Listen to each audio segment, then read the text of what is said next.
We are with it. You're lingering. So we haven't had Joey on the podcast in a while. Hey, Joey, I go by J-Dog. what the fuck are you been doing? You know, Please tell us something. It's a lot Something. of like, working on the memoirs. So you haven't done shit.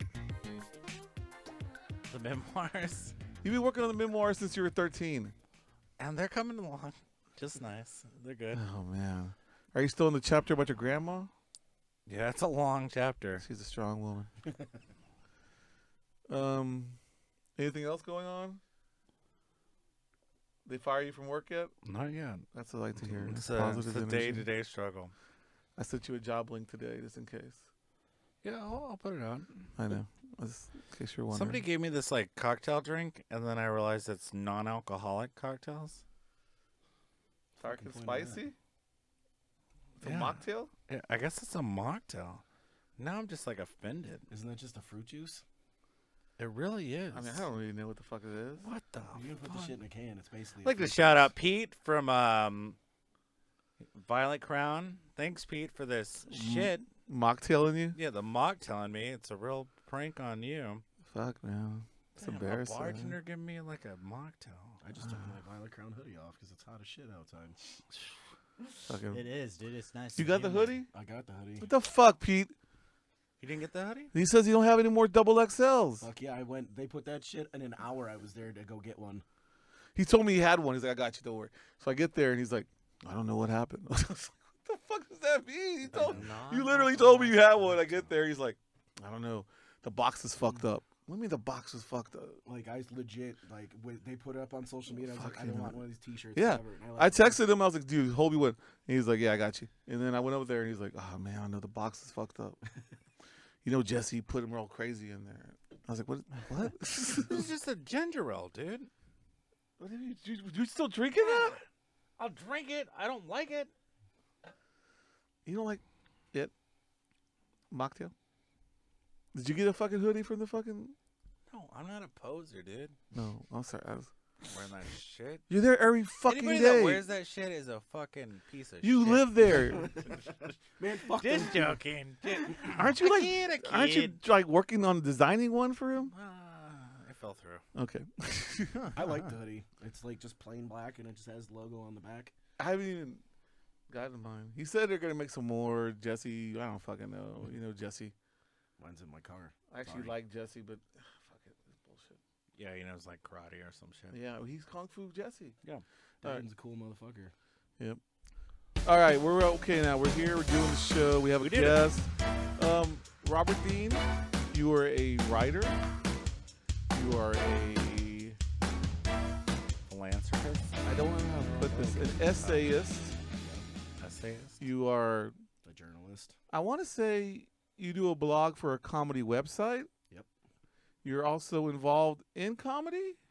I am editor-in-chief for Big Laugh Comedy. Okay. Do you yourself do any stand-up? No, but I've done like... I'm in that weird world of doing the shit like Henry Rollins does, where I can do like stories and things like that that are witty and fun. Yeah. Like, I Okay. can do those, but I don't. Comedy's not my deal. Oh, you're a close Yeah. talker?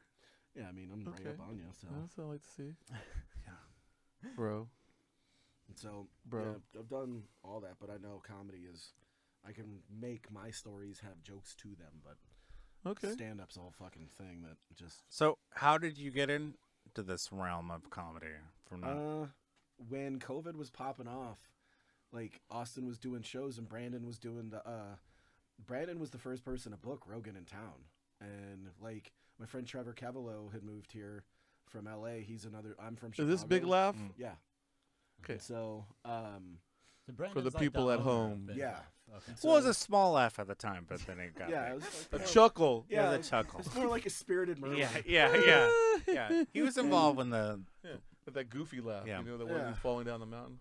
So like I like that laugh. they were put on shows because Nick from Vulcan, they weren't making any money, and Because they couldn't have any fucking music acts or No, whatever at the time. but with comedy, they found the loophole and like that, and like by show 3, I'd met Brandon, and then he was like, I've always wanted like somebody to like, if we need content or writing, would you want to just come and hang and help? And so that was 3 years ago, and yeah, we're super tight, and we basically like Austin, the comedy thing has gotten really interesting here because we've got these like monolithic people. We've got Rogan and we've got Tom Segura, Christina P's here, Tony Hinchcliffe's here, David Lucas is here, Brian Redband's here.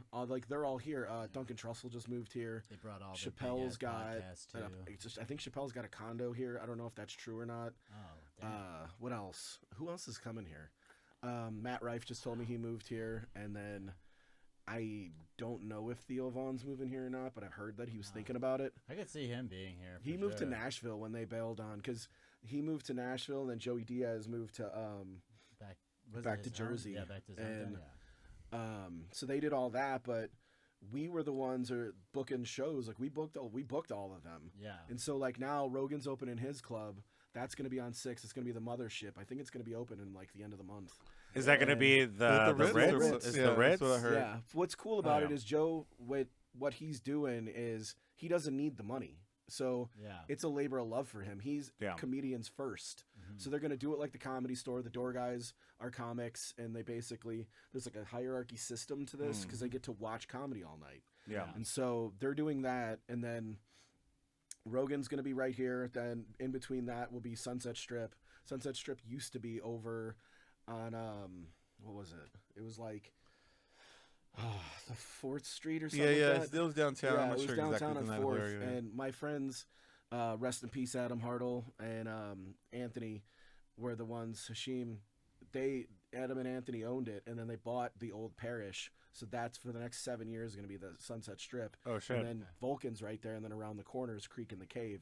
But like with Big Laugh, like our kind of thing is it's not like LA where we have like a ton of like huge dudes. But we've got a lot of really good middle, and we've got a lot of good features. Oh yeah, you got like Casey Rocket. Yeah, you got like Rocket's he kills great. it. Yeah, he's great. We got Craig Fergola's here. Genevieve Clinton's great. Leonardo Gianni's a fucking absolute monster. Yeah, and Dean Stanfield's here. Allison Voidovich. There's so many good people in town. Like, there's a ton of good fucking comics. Definitely. And so, especially over all of them playing at Vulcan. Yeah, they're doing Vulcan. They're doing Creek, and there's like, dude, before pandemic, we didn't have comedy. Like, we kind of had like Velveeta Room and like a couple of pop-up shows, but like now, well, even like Cap City's like really not like doing that great. I feel like they have a new one. Yeah. Well, the thing is, Cap City's owned by a company called Helium, and Helium like books the country essentially, and they have these. They got a rotation, Yeah, they have these weird rules of like where you can go and what you can't do. They have like a lot of like clauses. Yeah. And what's hard is like Austin is proving to be a pain in the ass about that because we have so many clubs now and places to do. So like somebody comes to town, they're pissed because they want to do drop-ins. Yeah. And so it's kind of a thing, but like where Big Laugh kind of plays is we're trying to be advocates for comedians to like, if you've got an idea for a show, if you've got an idea for a podcast, if you've got a thing, like how can we advocate for you to do like that work? And we've been actively trying to raise money, get loans to like do and build things, because there's more to just shows. There's so many creative people here that's kind of the MO, that like how can we put that forward? Of course. And so, well, and especially like with like podcasts like YMH and like Kill Tony and all those big podcasts, like they used to do their thing in LA, but now they do it here. So it's like it's not like, I guess, unbelievable to like think that other podcasts and stuff similarly can like do their own thing here, kind of like the same thing in LA. Yeah, I mean all that stuff is. Like William Montgomery's got his podcast, and that's starting to do well. I just texted him earlier. I was like, "Can you do your podcast? I got to promote my book." Yeah, I just texted him. And he was recently on the fishing show. Oh, was he? Did you see that? It's the other guy from Kill Tony. He has his own like fishing show that just like released, and William Montgomery's like his like one of his first guests, and they have like a lake with a canoe. No, it's like a fishing with. Is it? It's a regular because there's David Lucas, William Montgomery, and Hans Kim are like the 3 regulars, and now Uncle Laser's on. I believe it's David Lucas. It's his fishing show. Oh, is it? And he has the rapper dude on there. Danny Brown's on an episode. Oh, I gotta go. And then he has fuck him. It just came out. Yeah, Oh, and like they're just fishing and like shooting the shit. But William Montgomery, I think, is like the first episode. Oh fuck, I'm gonna text him and later. it's amazing. Yeah, it's great. And I was like, I love that content of just like the podcast, the short films, and then like going to see these shows and just like there's always like new content. Yeah, I'm gonna text him. Like, yeah, it's great, show? dude. Check it out. Yeah, I saw him last night. He didn't tell me about that. Yeah, it's Oh, great. wow. Like he's hilarious on it. Yeah, he like catches the big fish. And it's great. David Lucas is fucking brilliant. Oh, yeah. We had a Hans Kim recently on a show that we booked, and it was great. Nice. Yeah, David is that dude is brilliant. How fast his mind works. Like he's like a quiet storm, dude. He's not like out partying. You don't see him. When you see him at a show, he'll cut up a little bit, and then like I interviewed him once, and we're talking, and he's like, yeah, I put in my music and shit, and like he's like, everyone thinks I'm like listening to like gnarly ass hip hop. He's like, bitch, I'm listening to George Strait. Oh yeah, That's funny. And he's like, listen to country music. He's like, I'm from Macon, Georgia, dude. Yeah, no, for real. I mean, like,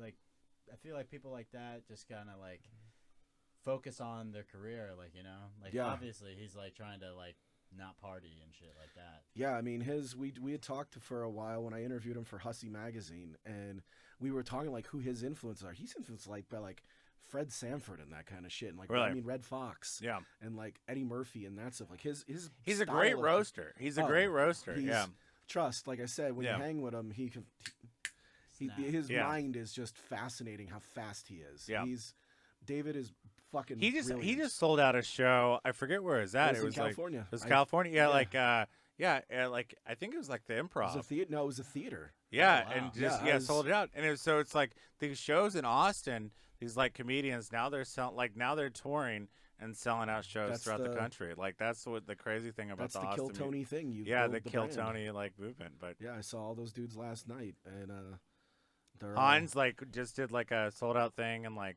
Honolulu, and like he's touring like all of them are. Yeah, they're like I said, up. We're what I like about Austin is we're kind of creating our own like ecosystem of comedy, which is great. Yeah, like it's the hardest thing is we've got this environment for really good, robust comedy, but it's the overarching problem is we have all these people moving here, which I'm all for creative people to move here because fuck tech bro dudes on their scooters. Those dudes can suck every dick in the world. But we need to really solve for like creative people's housing because like we're getting priced the fuck out and like I don't want to leave my city. I've been here for a decade, man. Like I ain't got no plans trust to go. Me, everybody I know is going through this. It's like everyone we know, like that, like musicians, like this is the best artists. Crop of fucking bands we've had in years. Yeah. Right now, there is so much good fucking music in this town. It's unbelievable. Yeah. So like, how are you the live music capital of the world when you can't let the creative people who drove the reason to want to live here to leave? Well, I mean, the venues are back. The underground shows are back. It's crazy when you have performers that can't afford to pay their rent, but sell out a show. Oh yeah. In another state or it's like it's weird that it's like. I think Austin specifically has like a fund for musicians that they have like millions and millions of dollars to like provide funds to like, and I don't know if it'd be like loans, but it'd be like just assistance and like money I to know pay your they're rent or working on something because they did that really weird map. I'm sure you saw that where like all the musicians live and all that kind of stuff. Yeah. And they're talking about like trying to like maybe do some subsidies for like so musicians can live cheap and all. But I feel like I don't know. It's just a fine line between who's a musician, an artist. There's so many people I know that need help if they can get it. As far as I'm concerned, if you are a tech company and you come to this city, we should tax the fuck out of you for, let's say, put it in a pool. If you can prove you're a creative all we person, do is give them tax breaks, though. Yeah. If you can prove, in my mind, if you can prove that you are a working artist, and you can be like, look, here's 17 paintings that I did, or here is my writing, here is my comedy. If you can show a body of work that is consistent, or a dick pic, hey, if you're a professional cock shooter, whatever. Yeah, right. But even if, like, however you, within the parameters of what is considered the creative class. Like you shoot cocks or like cocks shoot you? I mean, no, well, you you'd be like cock I feel like at that Is point the cock you'd the be like gun? No, it's your cock is the gun and you're shooting. Who's the trigger, man? You can shoot it. You're your own trigger. It's your cock, dude. Oh, sorry. I'm saying some deep political Dude, socialist dude. shit. We started talking about dicks. God,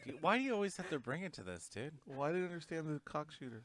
Let's bring the cocks back to Austin. I'm trying to get and get the Come and pussies cock it, out. dude. Yeah, I feel like there's a lot of cock in Austin. There's too much cock Too many and dicks not on the enough dance floor. Yeah. Fucking Sorry is Big Laugh helping you out with your collection of essays? Yeah, it's a bit. I put it out through Big Laugh. Okay, I was wondering if that was part of it. Yeah, no. I wish I literally just raised $2,400 this week, and I'm buying 400 copies. Hell yeah! And so, Nice. thank you. Yeah, a lot of people fucking. Yeah, I'm buying 400 copies. So basically, every comedian that can give me a shout out, reviewer, blog, everything possible in this fucking world. If I can send out 400, and if I can't make noise off of that, it's fucked. Yeah, well, that's just all about placement too. It's like sending to the right people, basically. Yeah, I mean, I'm gonna be doing every fucking on deathbeds. If they got five people listen, I'll fucking be there.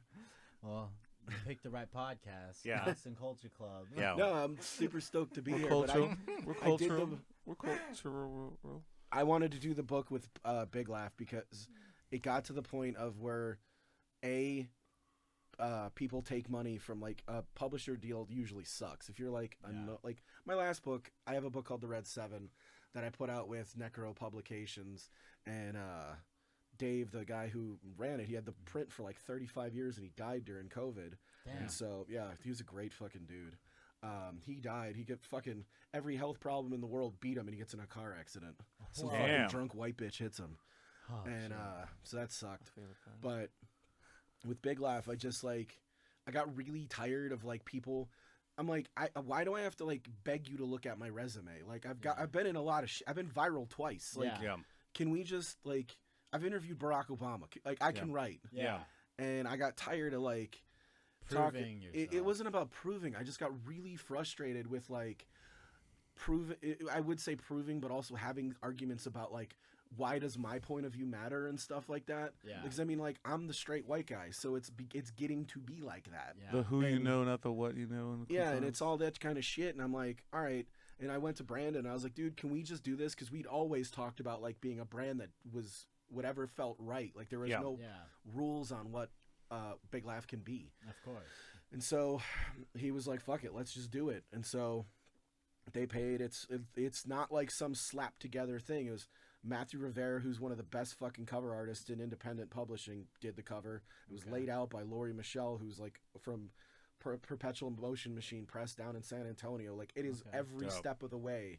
I leveraged every professional relationship I had to put that book together. It's beautiful. It looks good. It feels good. I would have brought, when I get my 400 copies, I'll bring a fucking stack for you guys. Hell yeah, Okay. yeah. And, but it's... Well, I do like the cover, and like I like the name of the book too, and it's just like a collection of essays. Existential too. Thirst Trap collection of essays. Yeah, it covers everything from, like, I got divorced during COVID and fucked my life up. I was with my ex for 10 years. We have 2 kids together, and Oh wow. we're cool now. We get along great. We're like bizarro best friends now, so it's weird. But the reality is, co-parenting kind of forces that. Yeah, but I mean, like we talk, You know? like we have like real conversations That's about how what's me and going my on. baby's mama is too. Yeah. I mean, because like I said, I was trying to explain to someone, like, when you break up with a chick, you have no kids with her, you never see her again. Yeah. You don't call her. You don't. You just like whatever the fuck. But when you have a kid, you still see her like every other damn Fuck day. yeah. Yeah, you're part of it. And Like, you get like, he's sick. What's wrong with his foot? What's going on here? yeah, This is what- I need $50. yeah, you he know? needs this. He says you said you're supposed to give him this. You know, whatever. It's like kid stuff. And it makes it a lot easier when you Yeah. guys can You can got to chop interact. it up, man. You have to interact. Because yeah. if you hate each other, that shit would suck. I don't know how. That's another thing. I was like telling a friend of mine who just got recently divorced. So like, look, this is gonna sound like terrible advice, but suck it up and just be your friend. Yeah. Because in the long run, you still got like the kids too. You got like 18, 20 years dealing with this chick. It doesn't stop. You know, it's because You are tied. you're together not for with the- her anymore, but you're with her You're forever. still with her, and it talks about that. It talks about my years. I lived in New Orleans for 5 years before I moved here, so a lot of wild New Orleans stories. I are in saw there. that in the book when I was reading it earlier. The advanced copy you sent. Yeah, it's the New Orleans is in there, and like I talk about Buddhism, and I talk about like the death of Anthony Bourdain. One of my friends killed himself, and so it's basically like I try to make you. I try really hard with my work to make you laugh, but also make you understand that like you can have a range of emotions in everything that like a personal essay can do. Yeah. And so it's like it can get serious, and I can really fucking before over over the summer, I dated a girl. It's not in the book, but I dated a girl that had like some seriously fucking undiagnosed like mental health shit, and like I went through a gnarly fucking breakup, and I'm not gonna cry. I wrote about that, and Pepper Magazine just bought it, and that was a really like, and it's a roller coaster of like making you laugh, but also being like, holy shit, dude, you dated somebody. Is that your purpose of writing? Is like that the comedy of the life, or is it just kind of like how you just feel at the moment? Or I try to like I think about things like right now. I was thinking earlier because like me and I have a girlfriend now who I like was just with before I came here, who I absolutely fucking adore. Yeah. And we broke up 2 weeks ago, and we're like working on getting back together because she wants me to be like a functional adult with my like, with my credit and my life and things like that. Yeah. Divorce fucking dude, going through a divorce during a pandemic fucking sucked. Yeah. I like racked out 2 credit cards because I went from being a working writer to unemployment, and I basically paid for a divorce on credit cards. Wow. And it sucked. And so I'm dealing with that, but I was sitting in not Ramen Tatsuya. I was sitting in what's the Eurasia Ramen in Cedar Park. Okay. And I'm sitting there eating my ramen, and I'm like perfectly alone. I'm in this like room of like the cooks are in there doing their thing, but I'm like no other patrons. I'm eating a ramen, and I'm like perfectly in the middle against the wall by myself, and I'm like, this is how I start a new essay. And just thinking of like the aloneness of just eating these noodles, but then also the bullshit I've gone through to do this. I've been writing for 23 years, man. And to like every fucking thing I've been kicked in the nuts, man. I've been so fucking poor that I've had to eat chips for dinner. Yeah. And like now is, but it's like the trauma is like what helps with the writing. But you can't be a writer without getting the shit kicked out of you a lot. Yeah. Like every writer you've ever loved, like Bukowski, Hunter S. Thompson, all those kind of dudes, they were in their 40s when they hit. Yeah. Like you can't. The rarity of a 20-something giving perspective just isn't there. Just for the life experience. And you gotta do that. Like, and even for people with fiction, like if you write fiction, you still gotta get your heart broken a couple of times to know to emote that to people. And that's always what I try to impart in all of my work, is to be honest about the process of like being like when your heart gets broken or something goes wrong or a friend dies. When my friend killed himself, it sucked. I had to deal with that, but I also had to find the joy of. I went to his funeral. I flew in up to Chicago, and I went, and his mom, everyone was like, holy shit, you made it. Like, they thought I was going to come. Yeah. And he was my first best friend. I met him when I was 4. And I remember his mom was like, hey, will you say something for Matt?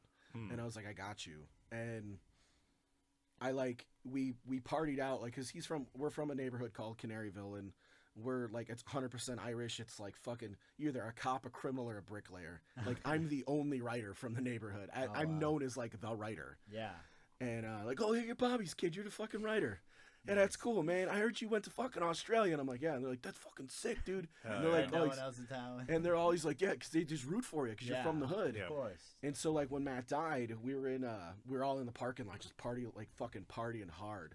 And I was in the back fucking like a tiger, like pacing, because they had this like bullshit priest. He's like DJ Red Muff, because he was like he's a fucking what was Matt? He was some kind of trade, a millwright. He was a millwright in the union up there, and like he on the weekends his wife would work at this like local dive it's called the He Ain't Here Lounge, and he was called DJ Red Muff, and would do this shit. And this priest didn't know what the fuck he was talking about. Yeah. And he's like, and his best friend, Robert Dean, who's a writer, is going to say a few words. And I got in there and got like, you know, when you just black out on some shit and like, you just lose your body. I got in there and like, was like a preacher orating to these people, telling stories about like us being children, riding skateboards. And we were going down the street in downtown Chicago skating. And we remember seeing Harry Carey basically just like drunk as fuck come out of a bar, and we're like, holy shit, it's Harry Carey. I'm a White Sox fan, I fucking hate the Cubs, but it's Harry Carey. And we're like, holy shit, it's Harry Carey. And he goes, hey, and he just falls into a cab. And we were like, what? And I told that story, and like we made them laugh, and I made them see that stuff. And that's the gift of being able to like see the pain and see the identity in the work. I've always appreciated the priest telling the fucking lies for your family. That's like one of my favorite things ever. my grandfather's funeral, the priest was like, he was a good man. We were like, who the fuck are you talking? He did this and this. What? He wasn't in the war. What the fuck? We were like, it was just confusing. Like we were like, who gave him this fucking speech? It's badass. Grandpa was like, he almost didn't. His other family was even smiling. His other family. Damn. Grandpa. The gift of gab. That's the good times. He wasn't even in the war. They said he was a veteran. We were like, this is The like, fucking class war? What are we doing here? we're like, we'll fuck with that later. I wonder who's he reading So from. are you gonna do like a book tour, or like what's Um, the next step for this process? This is part of the tour. Basically, Well, I know. Yeah, I know. What do you mean you don't know that?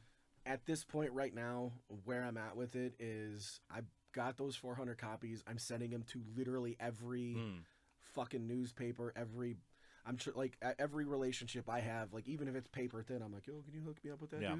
dude? And if people will want me to come, then I'll go do, like, I'm not gonna do like bookstore shit. Yeah, because- you're not gonna do like a reading or anything like Dude, that. those are the worst. Yeah. They're the worst. Dude, I remember, Have you done those Yeah, you gotta before? do bro, Yeah. check this out. In 2015, I went viral for an article I wrote for The Statesman. It was about like the resiliency, like when Houston got hit by the hurricane, Okay. about the resiliency of Texans. Because one thing about this state is people from here, even if you're from Dallas, whatever, if something happens, Texans band together Yeah. because We're it's down. the Texan identity. And so when Houston got hit, Austin showed up, man. Like there was fucking blanket lines, and I'm sure you guys all remember that. Like Oh, yeah. there was all these people donating to Houston, and I wrote about, like, I saw like that spirit. It was great.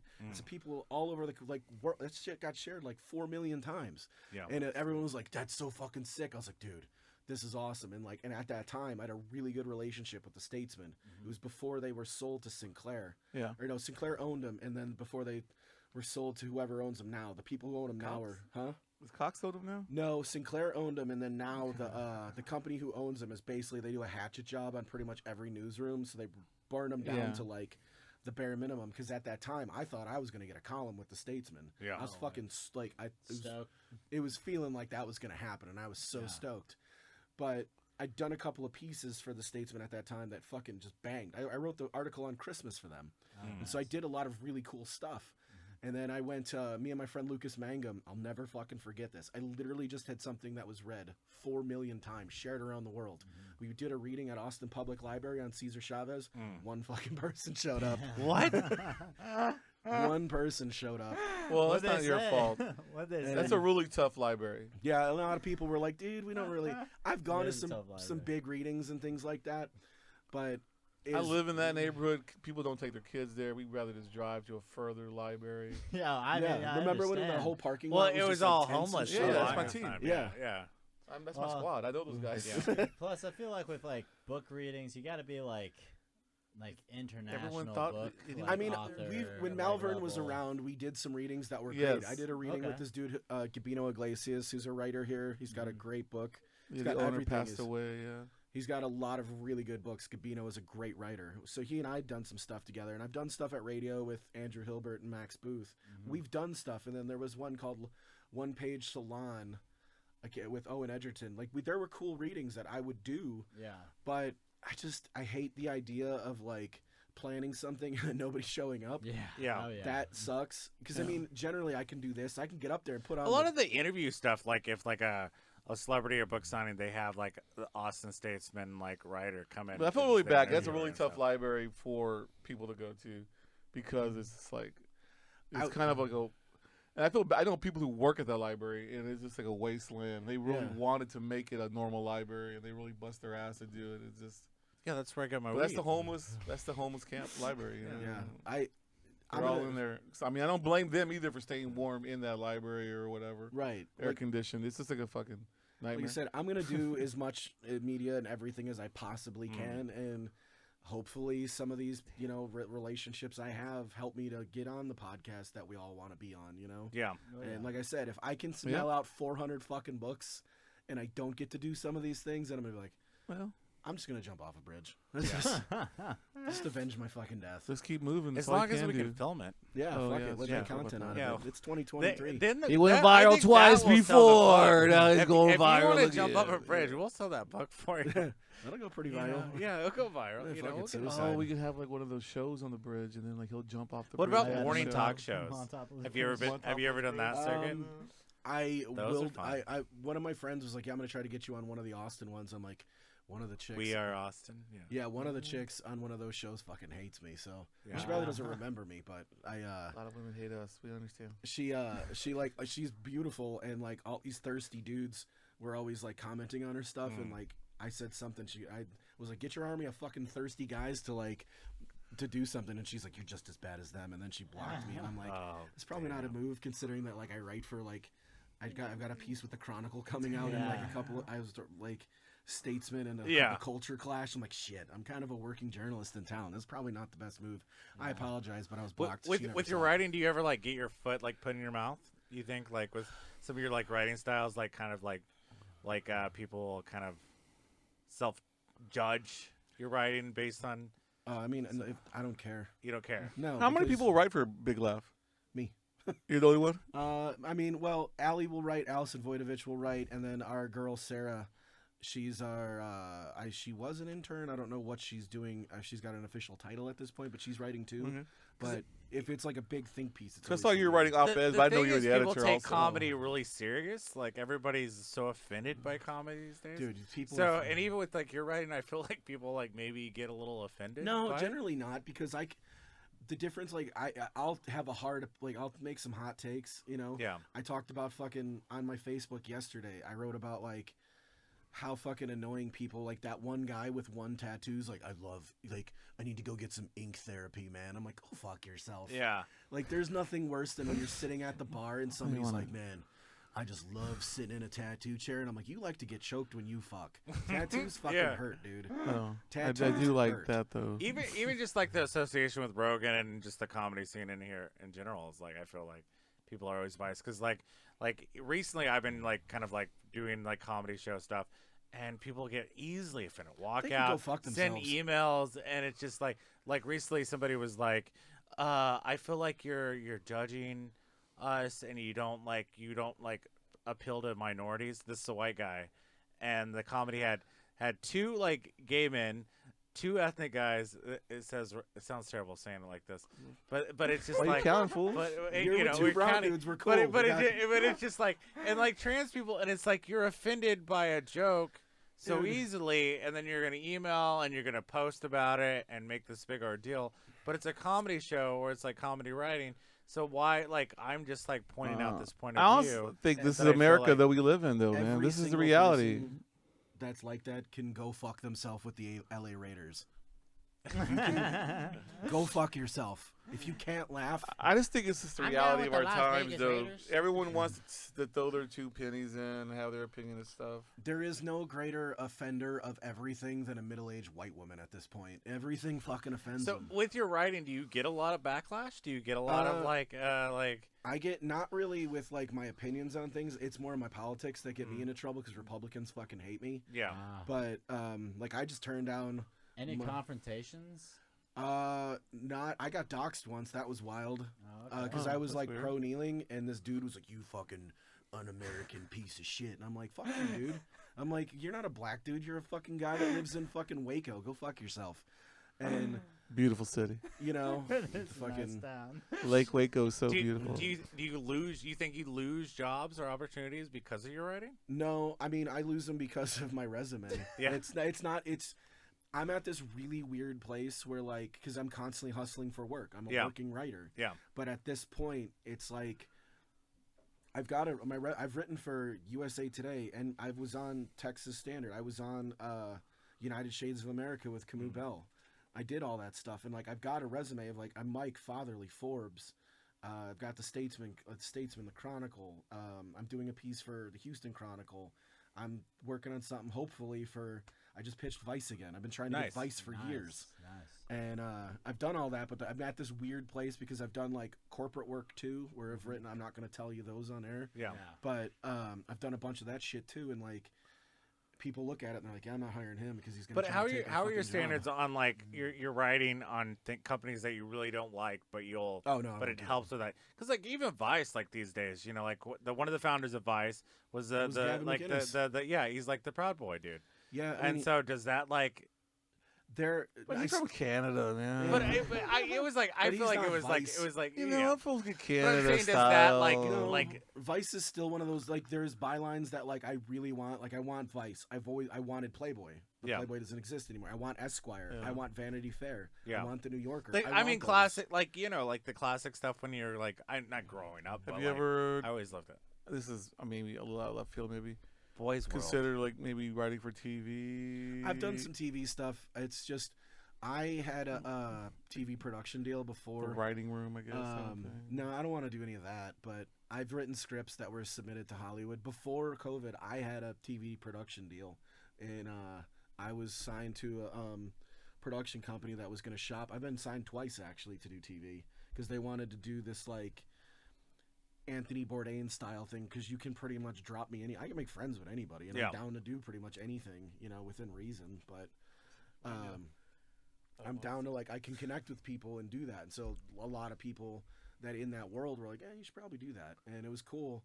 But fucking COVID happened, and then all that shit stopped, and now everybody wants like really like weird shit on. Like it's all social media driven, or it's not. It's like that kind of stuff that I'm. Yeah, it's a capable of weird doing. writing style, I feel, for like that kind of stuff today. But even for those shows, it wasn't writing. It was me. That was me being on camera. Like it was my fucking Okay, show. yeah. And like we shot 3 episodes. Like this to promote the book. Big Laugh is actually taking all of our footage, and we're gonna put that all on social media. Like me and Brian Holtzman went to like this. What did we do? We went to this. The Breaking Point in North Austin. Shout out to the Breaking Point. Like we went and fucking destroyed TVs. Like, yeah, motherfucker. And he's like taking TVs and shit. Nice. And Leonardo Gianni and Isabel Herman and me went and shot machine guns and shit. Nice. And what else did I do? Trevor Kevelo was in one of them, and I interviewed him. What else did I do? Oh, this dude Brett Forte.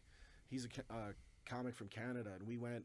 There's the Austin Reptile Zoo. If you ever want to see some wild shit, down in Bastrop, it's called like Austin Reptile Zoo or something like that. It's one dude owns it. Yeah. And it's like his private zoo. Is it the one that was on Mike Rose Dirty Jobs? I don't think so. Possibly, no. I don't think There so. I was know it was one. like featured on something. I'm Snake pretty sure- Farm? No, No, that's that's- I, That's in like San Antonio. Yeah. that's What you actually- know about Snake Farm? I think that is the one that was on. Yeah, Dirty that's Jobs. probably Snake Farm. This thing is down in Bastrop, Okay. and it's like this dude's Reptile. fucking Snake Farm. private. It's this private zoo, and he's got alligators and snake. We're feeding Whoa. snakes and stuff, and I'm like, excuse me, my allergies. Snake Yeah. Farm. But Brett's like this young 20-something guy. He's fucking hilarious. But like, Brett gets in the cages with the shit. Why? Like, Brett went in with a fucking crocodile.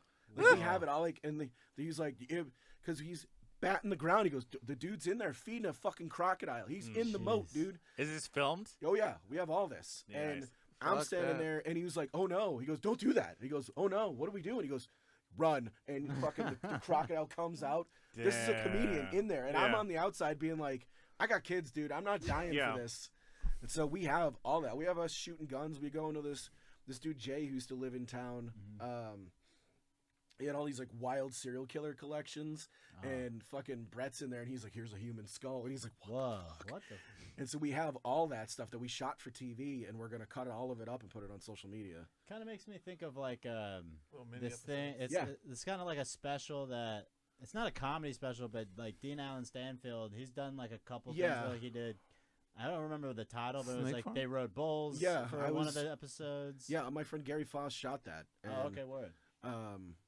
Yeah, I was in Chicago when they do it because I would have been there. Oh, okay. But yeah, we were doing all that kind of stuff, and it's more like I hate citing Bourdain for this because I have a fucking Anthony Bourdain tattoo. Oh, okay. But it's like his view of the world, but also more like Dave Attell, like his show Insomniac, and a little bit of Jackass. Yeah. Like, that's exactly how I think of it. It's just like I love that like content where it's just kind of just like that wild and crazy like. Like I said, I'm Kind down of to just do like- whatever. If everyone's like, "Hey, dude, we're gonna drink a whole bottle of tequila, we're gonna get each other's tattooed on our asses," I'm in. I don't fucking care. Yeah. You know, let's do whatever. I don't give a shit if We you got one life to live. Yeah, that's what I'm saying. Is like We praying for you, Bam. Yeah. We praying for you. Oh, you're bringing up Bam on this? I'm fucking always bringing up Bam on this. He Bam had a Bam? fucking breakdown. You see him break down again? Bam, yeah. Who's Bam? Bam Margera, dude. Steve-O was taking Bam Bam on Bam. tour to open as his comedy He had act him on his pod opener. recently. No, he has him opening as on Well, the no, tour. but like before that, he Yeah. had him He on had his him on pod. the But I talking guess he about this. relapsed on the fucking Yeah. 10-day tour. On the 10 within the 10 days. He's already fucking relapsed, Bam. Damn. Because Steve-O I think, Damn, Bam. doesn't drink anymore at all. He's sober. He couldn't He- take the pressure, dude. He couldn't take the pressure. I just saw he's him do gonna Kill die, Tony a man. couple of weeks ago. Yeah. Bam? Yeah, no, Oh. Steve-O. Oh, Steve. No, Steve- Bam and the yeah, whole Steve. family were on the 9 Club recently. His whole family relapse? No, they were on the 9 Club. Yeah. My bad. His brother. Yeah, Bam and the fam. Remember his brother? He was in that band called CKY. Dude, that band had some songs, man. Yeah. You They're can around tell for me a you can't bit. kill yourself fully. Well, we're praying, Bam. Sorry.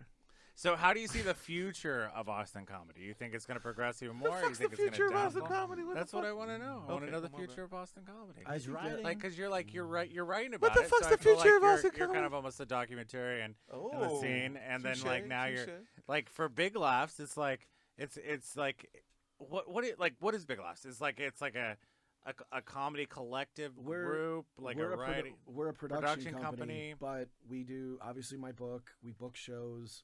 We're doing podcasts. We're doing videos. We're doing all kinds of different stuff. It's basically at this point, if it's a cool idea and can we afford to make it, we'll do it. Maybe, yeah. And, like that's what I'm saying is like if somebody comes to us like, Bam. I want to do this show. I was talking to my girlfriend and we were Thanks for talking throwing about that in my doing, face. Okay. Oh, shit, right. what's up? No. Yeah, you got a girlfriend. We got it, dude. All right. Single beautiful, dude. too. single Oh, I dude- bet. Single yeah. dude podcast Kids, over yeah. here, Playboy. Yeah. Oh, my bad. Oh. You got a book, you got comedy, you got a girlfriend. All right, and I 10 got nothing. toes. Yeah, Joey just feels lucky amazing about motherfucker. himself. yeah. No, I'll do it's, the intervention later. I want to do. We were talking about doing a show called like Guess My Kink, and like you have to if you go, you know that you can get pulled out of the audience, and 3 comics sit there and basically try to figure out what you're into when you get fucked. And I was like, we should totally do this. And so I'm trying to get That's an Brandon on interesting board idea. to That's do an it. interesting idea. But Waterboarding. we're we're pretty much like I said, if we can afford to do it and it's a cool idea, we're on board to figuring it out. Yeah. But in terms of Austin comedy in general, there's so many good people that are here and that are developing. Like I've seen people that like in 6 months just fucking like Casey Rocket, whatever the fuck that guy does is like it's getting better. It's and insane, weirder yeah. And like, but you just watch him like progress at just a wild pace. Yeah. He's just evolving so quick, and it's in this. He's so singular that it's nuts. Like, there's a couple of dudes that like have like a real shticky kind of thing that I'm not really into. But like Casey's really good. William Montgomery's really good. There's so many good people. Now we've got these other like newer comics that are coming up too that are really like focused. And Austin still maintains this like rock and roll kind of sensibility of the comedy and of the scene itself. Yeah. Which I think is important because it's loose and kind of New York's so intense that you just like a spot. I think even like the fact This is like, Bill even, Hickstown, even fool. like the bad Oh, my comedy bad. is impressive just because they're doing it every night. Yeah. Like, the thing is, like a Tuesday night, there's 5 open mics. There's I like walked in an open mic last night and They're Boot Boy doing was 3 of them. terrible. yeah, you know what I mean. Yeah. Like, but there's you can do 2 or 3 mics a night. Yeah. And you see the same people, so the hustle is strong. Yeah. Which I respect. Even if they're like terrible, it's like I just But like. a lot of them are I just, like- just working on bullshit. You know, they're not trying to be anything but terrible because they're just kind of Well, like it takes they crafting it out. You know. Yeah, they say it takes 10 years before you even get good, and I think that's the same with writing. I think it takes you 10 years of like Oh, definitely, Fucking yeah. Bill Hicks up, fool. 10 years of fucking sucking before But you finally it's break. crazy. Like a lot of these like comedy clubs, they're doing like 2 or 3 shows a night. You know what I mean? They're like like Creek in the Cave, like they were doing a midnight open mic. Yeah. It's like midnight, and you're just like, what the fuck? Like nobody's out for These those, but it's dudes. Like, With There's a themselves. yeah, It's just comedians watching comedians at Yeah. that point. no. There's people that go. there's people that go, but Yeah. it's just funny that they're just, There's a new show that they just did. It was a real success. It's Mason Smith, Monford Davis, and Nick Reese, It's called like Midnight Mass. They're Yeah, gonna do it. that was huge. Yeah, Yeah, they did. they did that one last Saturday. Yeah, they did Vulcan, and it was a major success, and they're gonna do it again. And those dudes, all three of those dudes, fucking sweethearts. He has his own pod. Which one? He's a door guy there. Yeah, He Mason. performed- Yeah, Mason. Yeah. And that's great. He had recently he had a guest on. He's a guy from Canada. He's like mentally disabled, but he's so funny. He's I don't know that guy's name. But I saw him fuck. around. At I shows. can't think, but I don't know. His jokes are based on his disability, but his delivery is so strong. Yeah, That because he was talking about how like COVID, he likes to hang out at like COVID centers. And he's like, I was normal before this, and he has like a speech impediment, and it's like I don't know, but it's great, like just the network of like every comedian in town has a podcast. Everybody's doing short doing things. them all. And so everybody is just like connected in this like really tight community. Yeah, But the Midnight Mass is great. At Vulcan is like the door guy is a comedian. The bartender's a comedian. It's like kind of like the Comedy Store. Yeah, in like LA. It's like that's kind of how it's working there now. But it's like how it is, you know. Like a lot of like comedians that are like touring comedians worked in like the Comedy Store, you know. That's how Rogan's setting his club up to be, just like that. That place is gonna be cool because it's not based on. He's like, dude, as long as we break even, we're fine. Yeah. And it's not based on making profits. I mean, they probably want to make a profit, obviously, but it's not driven by profits. It's driven by a place to make comedy. And there's going to be that little room that he's always said. He's like, that room is designed to get weird. Yeah. Figure it out. Because that's like when they had The Wave at the Comedy Store. It was a group called The Wave, and they were doing like really outsider, like alternative stuff, which then they ended up doing like a ton of different. Jamar Neighbors was in that. And they ended up doing like a whole bunch of cool MTV things over the years. And so they're doing this show. It's like at Armadillo Den, and they're doing like a week of like it's almost like a fucking fest, but they're doing a week of comedy. Armadillo Den, and like Tony Hitchcliff's performing, Avery Moore, and like every day is like a new comedian, but it's like a big outdoor venue that they're doing these like, and they're like it's like almost like selling out, and it's like a fucking. It's like Stubbs. It's like an arena kind of setting. It's like that's rad. I've never been impressive. Yeah, but like they're doing that I think next month.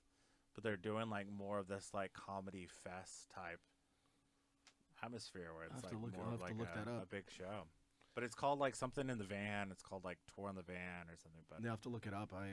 I stepped away from comedy for like 6 months, and now I'm like jumping back in. And I had to take a break, man. I got so burned out of like hearing the same jokes. Seeing the same that's sets. the thing is like if you're involved in the comedy scene and you're seeing all these comedians, they're working on the same joke over and over and over, and so it's like nice to see the development, but then in turn you're just like, this is hard. Yeah, and like there's a lot of like sometimes you'll like want to talk, and then some people are always on, and that's exhausting. Yeah, and then you can't talk about anything but comedy, and you're like, there are other topics out there. Just let's talk about tacos, anything. Yeah. And so I took a break, but now I'm back out, and I've caught a lot of really good sets. Like there's like Mike Eaton's another one that's fucking awesome. Yeah. There's a lot of really good comics that are constantly crushing right now. Who's your favorite like comic in town right now? Do you have like anybody that you're really probably in town? I'd probably say Leonarda. She's a fucking beast. Oh, man. hell yeah. Yeah. I do like comedy producing at the Electric Church, and she was one of the people that we had on the show I did the comedy drip. Yeah. And she was one of the headliners on Leonarda's the show. She kills it, dude. She's another one. She is ruthless. She's so mean and so hot at the same time. I'm so attracted to her. I love her. She's like she did the Star thing. Yeah. The Star Girl. Christina Mariani's another one. Her best friend. Christina. Oh yeah, like they kill it. Yeah. She's great too. They're both. I'm afraid to talk to them. I message them like, thanks for doing my show. Thanks for doing this. But I'm afraid they're gonna, like, I always text her and because she like posts thirst traps and shit, and I'm always like, look at you, because she's single again. I know, yeah, that's the thing, because she's always like, I'm single. Joey's single. Yeah, and I'm like, hey. I always give her shit. I text her. I'm like, look at you, girl, and mingle. And I always give her, mingling. Because I know when I was like, look at you looking for attention. She goes, fuck you. And I'll text her and just bust balls on it. But I love her. I adore Leonarda. They do it so well because it's almost like they throw out the line just to fucking dog on you. Oh yeah. And She's another one like David Lucas that is. She, you know, is another great one is Gina Hyena. She's not here and she's moving back. She's in New York, but she like bounce back and forth. Gina's moving back, and we were one Christmas. Gina's another one, fast as fuck. I think the women are better than the men in Austin right now. That's what I'm thinking. It's like I love the women comedians in town because they're just like they just dog on you. Oh, and I don't know, maybe it's like a sexual preference for me. I just like the demeaning of a woman. 2 Christmases ago, we were at Gary's house and like we did like an orphan Christmas thing. I didn't have my kids, so I was hanging out with the homies. I like fried a turkey and we were all drinking. People were like shirtless, holding guns. It was a whole thing. Yeah. A lot of drugs and all. Nice. It was fucking. It was out there. I take my pants and, off. Yeah. So we were all hanging out, and Gina was there, and Eli Halpern, who's another local guy, he had said something, and Gina's fast as fuck too, and he said something about he's like, yeah, and I was with my dad. She goes, you have a dad? Just bust balls immediately. Yeah, there's some really good people here right now. That's a great leeway into the segment. 1-800-FIND-JOEY'S-DAD. If you're in the Midland and Odessa area. Between the years 1985 and 1989. Give us a ring. You know, Papa, can you hear? if you're still out there, you know. I'm trying to find my dad, so this is really what the podcast is We're about, also this, you Finding know, Joey's dad. Yeah, I'm finding not saying that we Joey's dad. miss you at this point because it's been 30 years, but we do miss you. I just don't want to fuck my sister is the real thing. It's like, that's why I don't really like try to bang like a lot of white chicks. That's for the fact. It's like, It might be related to you. Yeah. I can see that because Every man's got to have a code. even though we don't know your father, and what if you had a whole bunch of sons? Well, I don't want to bang them Be either. holding. That's true. Just out there just dropping loads. Yeah. Be holding. So I like to, before I bang, I like to see some ID, and I run a background check, and it's a whole I hear thing. you 23andMe. Do Yeah. you think? Sorry. It's all right. Well, it's a segment that we got to bring up. I know you we haven't done it in a while, not- and I mean I forgot. It's 2023, and you know what? We need to really just tighten the search a little bit and try to get out there. Maybe we'll actually do Throw a the net DNA out there. test. Okay. We'll go on the streets, you know. Yeah. Go on the streets to find his dad. Yeah, we'll go on We're the here street. in Odessa talking to hobos, seeing what's up. Is this your kid? Did you smash my mom? Did you bang my mom? That could be the name of the real podcast. Did you Yeah. bang my mom? Yeah. Or it could be like your next like game show segment. Did know? you bang my mom? Did you bang my mom? Spin the wheel. And we have each a lot of Hit it. pictures of moms. I'm confused. Gas Like, station parking lot? Where did you bang my drive. mom? The drive-in theater. It was a long time ago. It was different. The drive-in? What was showing? Grease 2. Grease 2. Bro, fuck And- that movie. Grease 2. What? Grease 2 and Michelle Pfeiffer's in Xanadu. Grease 2. Nah, dude, never I'm seen only Grease for the 2. first one, man. Jesus. What about Christ. Xanadu? What the fuck is Xanadu that? is not Xanadu- nothing. It's fucking. Xanadu is like the sexiest movie on roller skates, dude. I love Xanadu because it's fucking stupid and also about like Xanadu's and don'ts. the fucking whatever the signs. I don't understand how it works, but you know. So I know Rubin, the song Xanadu, but I've never seen it. You know the signs. The girls here, they're all read what's your birth sign. Oh, what's yeah, your, dude. do you want to bring up your Bible fan fiction? For the Oh, writer here? Holy Bible fan fiction. Yeah. In case you're interested, I mean, this basically everyone knows You know, Jesus died on the cross, but what if he didn't? For Yeah. our sins? Well, Well, you know, yeah, his that's true. teenage years. Yeah. Jesus, when he was a teenager, you know, when he had that. When he like, was in Brazil, Yeah. you know, traveling the world. Yeah, he stood in front of the Couple of years to tribes find and himself. Yeah. I don't know, talk about it. I'm not dare I say a Rumspringer, but you know something similar. Jesus like. More of a rump springer guy. Bro, myself, you know. hey, yeah. Big ass What? rump. Are you saying big ass? Big ass, yeah. Like a big ass rump? Rump, yeah.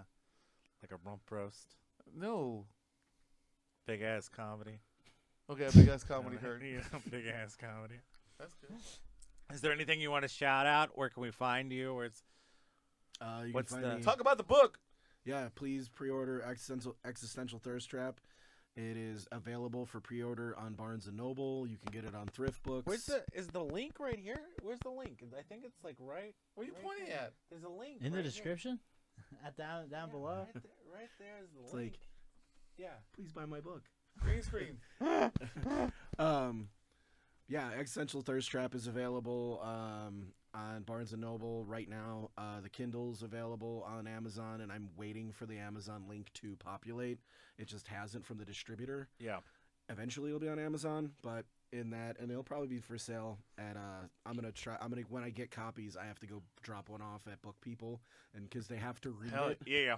for them to take it, and I'll be like, please fucking take my book. So me and him, we'll go to like book signings, mainly children's books, but Nice. we go to book signings for BJ Novak from The Office wrote a children's book, and we went to that on the book there signing. Kim but, Deal's yeah, book? I Kim wanted to Deal's. go to the one Tom Segura did at Book People. That would have Oh, been nice. cool.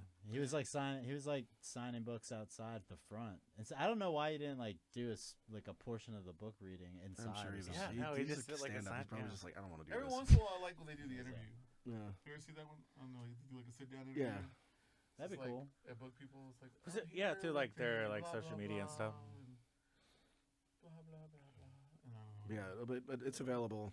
Just look up Existential Oh, we Thirst could Trap. do that interview. We could just go to Book People, sit down in the middle of fucking Book People. Just start doing a de facto Take one. a little fucking like one of those little baby speakers, you know what I'm talking about, and just Yeah. set up and be like, so. What's I'm here up? with the writer, author. You know what I mean? And it's like everyone will be like confused. They try to shoo us and shoo us away. We'll get a Can little you all get off the crowd, porch? get a building around. You guys fuck off. Yeah, hopefully Book People will take I it. want to thank Book People for Oh, they definitely will. Yeah, having this. being an Austin writer. Yeah. Yeah, I mean, I hope so. I know Half Price will take it, and then it'll be Fuck yeah. For Yeah, half, that they'll be price like, is- we have to yeah. charge half price. yeah. They have the big one on Lamar. They have a huge local section. Yeah. So, No, they'll do books. They do book signings there too. yeah, We've I've been to, been there some for that events, too. yeah. But that's a whole other story. yeah. It's not as fancy, obviously, but Yeah, I'm gonna do. It'll be in both of those, and then it'll be in bookstores in New Orleans. It'll be in hopefully some in Chicago. But slowly but surely, one. What are you thinking? Are you thinking you're going to do a sequel to this book Um, or a new project, or no, like I'm gonna- what does the future hold? Basically, this is my plan for the next. I haven't written fiction in a long time, but I've got a shelved book that I have this crime story that's very like kind of Pulp Fiction-y snatch. Okay. I just have to finish it. It's Yeah. done, but I need it in a place with some plot holes that I feel finally good to get it put out. Polish I just it. want to just be done with it and just say that's my official never writing fiction again. Yeah. Once that's done, then that's my next thing. I wrote it. I think I did 15 fucking drafts on that book. Damn. And once I can just kiss it goodbye, it's the white whale and done with it, and I'll just never look back. Then after that, I'm hoping to God this book fucking sells. Like, it's when you put so much of Oh, yeah. yourself into this, because that's what I built my career on, essays and journalism.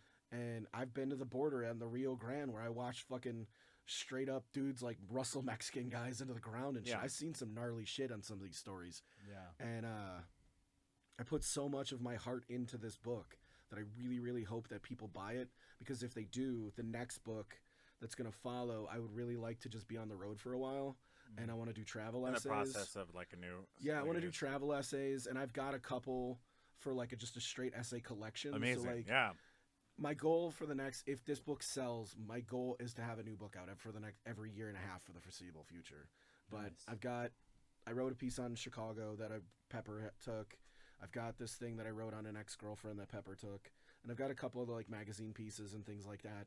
But like I said, once the fiction book is done, travel essays, because I want to go to like Japan and shit, and like really, because like That's I said, where I see it. Yeah, it's like just like a tour odyssey. yeah, I just want to go everywhere. Like, I'll go to your hometown. You can have fun anywhere. If, like, there's a good dive bar in every Because city. it's definitely a Anthony Bourdain, Harris Thompson kind of like punk rock story aspect. You know what I mean?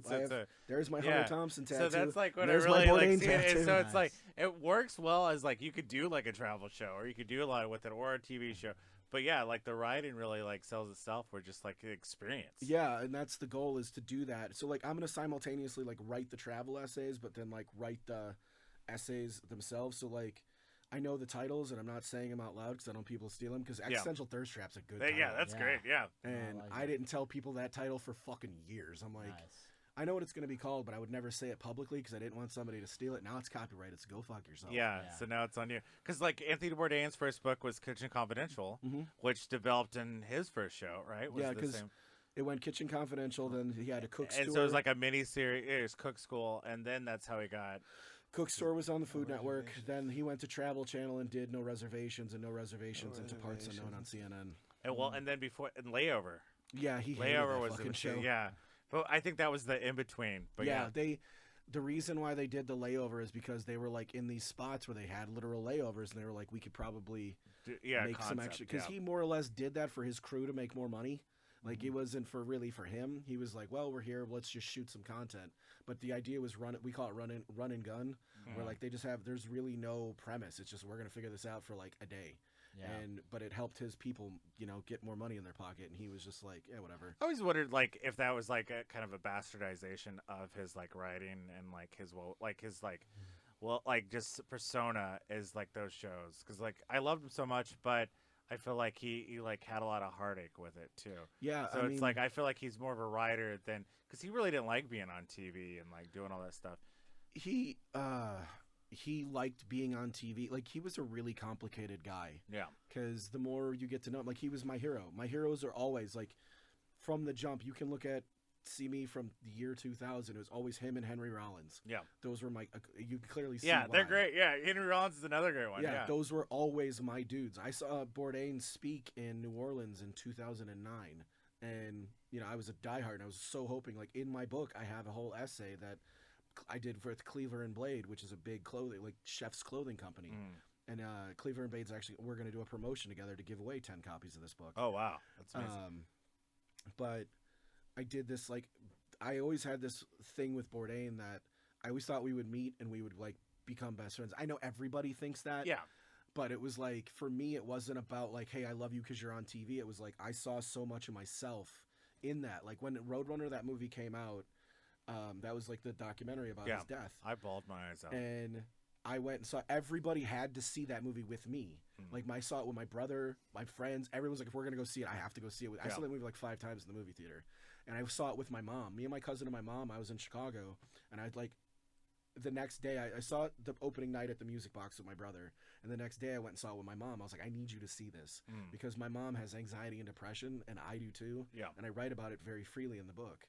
And I needed her to see that what you see on camera with what he goes through in terms, like, I felt a better understanding of you. Yeah, because there's things that I had told her, because when I got divorced and like I'd have a bad relationship or different stuff, like, I've literally said to my mother, am I unlovable? Yeah. Is it me? And those thoughts go through my head. Like, I have a girlfriend now who adores me, but the things that like he felt about, like, when depression gets you, dude, it's the fucking worst. Yeah. And that ache inside is something that it never leaves you. It doesn't leave you, but like, it's like a visitor that's kind of hanging in the foreground. Yeah. And the anxiety part of it as well is like all these things. And for the first time I could ever relate to something and be like, this is how I feel inside. And like, that's why, like, when I'm writing or like if I'm going somewhere, I saw myself as a dude like that had no path, that I have to make my own. I have no lane, and those two men created this lane. The thing is, too, a lot of people don't realize is like the more success you get, it doesn't make you happier. No, you know what I mean? It's like, I think, oh, if I come out this book or I do this TV show or I do this, I'm gonna be happy. But it doesn't. To the three of you, what do you define as success? Like, for you, what is your version of success? It's just doing it. It's just the creative process of doing it. But I mean, like, in a perfect world, like if you could finally say, I made it, what does that look like to you? Oh, big money, big booty bitches, bro. yeah. It's just sex, drugs, and alcohol. For me, I've always said success for me, and I hope that this book facilitates that. I want to own my own house. I want to have my car paid off. I want to be able to go where I want, when I want, and I never have to take jobs that I don't want to do. Well, yeah, lack responsible, like that's one of the financial responsibility. Me, like just the just not having to worry. Yeah, these dogs financially. It's like the biggest thing, because that's the biggest like thing that holds a lot of people back is like, man, if I had the money to do this, if I had the money to do certain things, or That's money the helps, yeah. Money makes things a lot fucking easier. That's for sure. I mean, So you said you want, but a lot of friends of mine out there trying to fucking open up a restaurant can't get it without some fucking dollars, collard greens. I'll fucking cover up for you, but you're gonna do this, and you're like, no. Like, here, we're gonna try my concept. You're like, go fuck yourself. Yeah. It's the worst. Yeah, I mean, this I reality. didn't do it when I was younger, so I want to sabotage your idea. Yeah, like I mean, there are definitely there are some great people that are doing interesting things with food.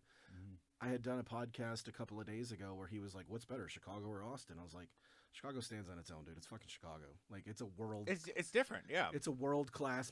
Chicago has to measure itself against no other the place. hot dogs, the deep dish. It's also like an deep like dishes an tours older bullshit. town. I also feel like I'm not gonna sit here and say that Austin doesn't have bad food or good food, whatever.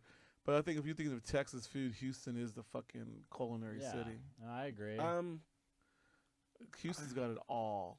Houston, if you know how to dig in Houston, you can find baller. Oh, Houston has incredible food. Houston is the most diverse city in America. Did you know that? Yep. Yeah. And I believe it. Well, 'cause the that's where food is all diverse. like the chains and everybody moves to. Like they try out their concepts in Houston before they go. But the thing about Houston is Houston's New York in the 70s, dude. There are neighborhoods where nothing's in English. It's incredible. Oh yeah.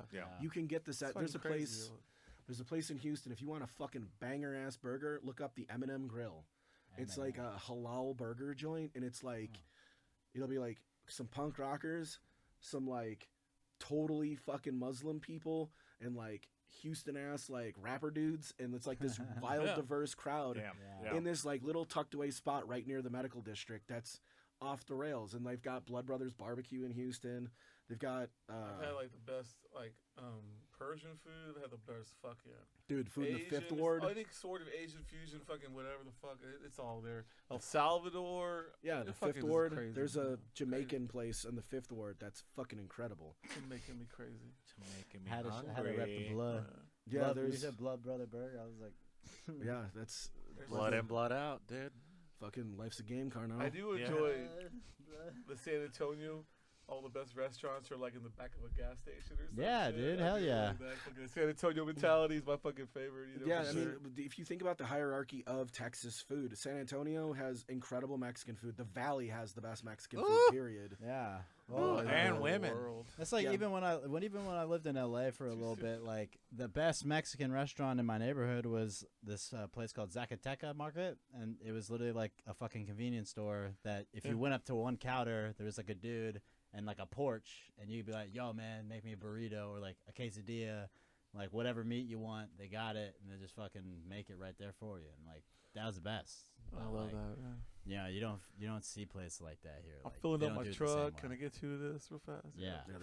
There's some like the food in Galveston is incredible too. People shit on Galveston.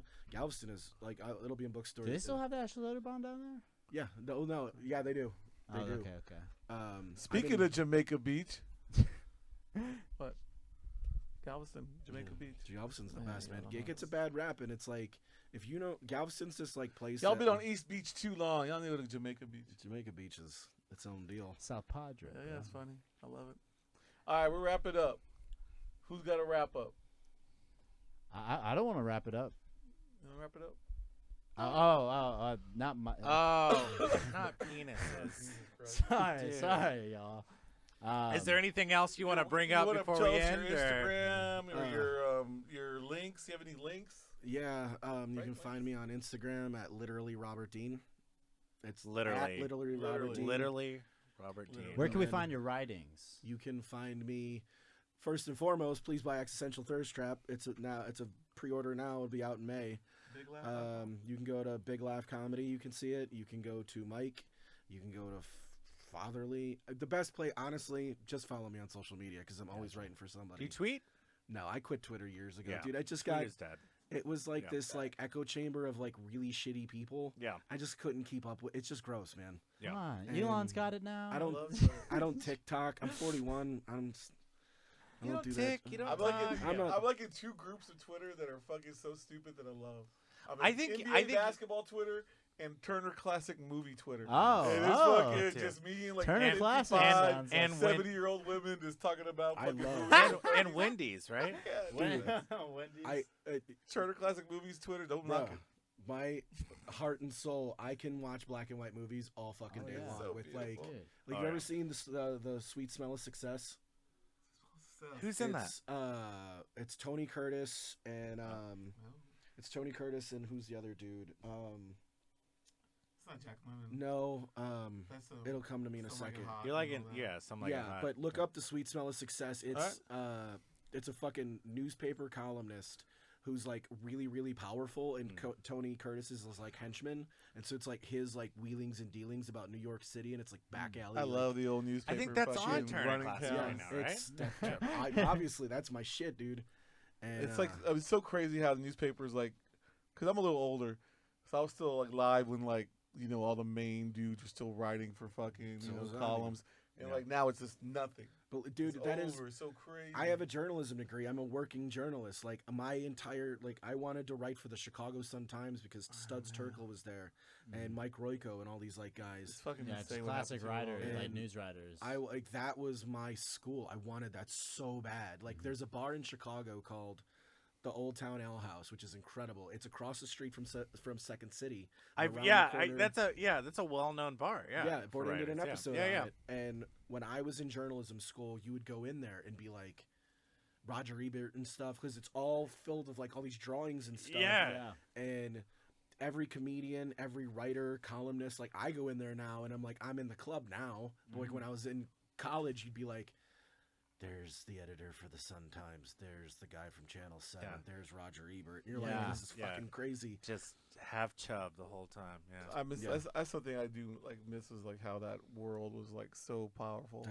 That is literally now my, it's just something happened and now it's just like believe me.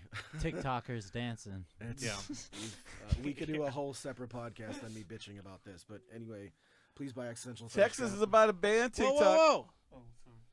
Say it again, please. Please buy Existential Thirst Trap and find me on Instagram and Facebook, Robert Dean. Hell yeah! Thank you Literally for being Robert on the show. Dean. Literally. I think all the success. I'm stoked for it. Thank you. It's gonna be great, and maybe Audible. I think you like your voice reading this book would be No, amazing. I'm gonna. as well. My best friend. I went to my best friend yesterday because everyone's like, "You should do an audiobook. You should do an audiobook." It'd be amazing. Yeah. And I'm gonna do an audiobook. I just gotta get this. Let's get this stuff out Yeah. first. Yeah. No. Audiobook's coming because I was like, dude, we have a whole recording studio in our house, Yeah. and so we're gonna do it. Amazing. Yeah. It's just I gotta get around to it. Because I love like these type of stories, like in the voice. I find it even it's even more insightful. Like Yeah, Yeah, I like wanna- sound effects. Yeah, I want to hook add up the with like a local atmosphere. punk band and Yeah. like have them do like an intro and Oh stuff. hell yeah! That'd Like be I cool. want to try to get the Riverboat Gamblers to like let me use Yeah. like true crime or Nice. something like that. yeah, he does comedy stuff too. Yeah, I with just found that Avery out and stuff. yesterday. we It's can great, definitely yeah, get a really but shittier the band. Cuins. Yeah, I had The no idea. McEwen's great. Yeah. I had no idea, and I can love get the a- And get a and real he shitty- bartends real at shitty band. at Buzzmill. Oh, does he? Yeah. I had no idea. I'm like a little stalker ask on some of the stuff. So Yeah, I I love that find band. out where people work and Yeah, they're Dracula's? yeah, Dracula's another one. the Gamblers are probably my third favorite Austin band. The first is the Sword Forever. Oh, Fucking amazing. Sword. Anthony Bourdain again. They Yeah. were when Oh. Bourdain The was in South by Austin. episode. Yeah, they went to They went to Quality Seafood. Quality Seafood with the Sword and the Sword's hot sauce. Yeah. Damn. Rest yeah. in peace, Sword. They're fucking Taco Sword- Tuesday. Sword at the kills it, yeah. whatever. I was so My bummed friend, out when they my broke friend up. Tim worked at that Quality Seafood. My homeboy used to work there too. It used to be banging before COVID. I don't Dude, know. it's still good. That I- other episode too was Neon Indian, and they went to that Oh, bakery, which awesome. is shut down Paloma. too. The 24-hour bakery. Well, when it was on on Seventh? First. That was the I think it was on first? First Street. Paloma. But they Oh, shut that word. down They shut recently it down. too. Yeah, the owner, he's old. He's like 85. He's like, fuck it. But that's the reason they shut it down. It Yeah. wasn't like It wasn't like anything else. Yeah. He was just like, I'm tired of cooking. Yeah, and they went to Lala's before it became what it is now. fucking laws. yeah, it's just like a gimmick. Yeah, I mean it's fun. Man, fuck the old Lalas too, man. I'm gonna start on this shit. See, I don't mind. I live They up that way. they water down their liquor. Don't get me started, man. I already fucking fought that whole. I mean, I was involved in like 3 different riots at fucking Lalas. I don't know the fuck that even happened. You hate Christmas too. Fuck, I know. It's a whole Goddamn thing. Lalas. We smoking here? I was there. You know when they fucking hit the train. We can't. Austin Culture Club. Let's smoke in here. Shot of Jigger to play Jigger.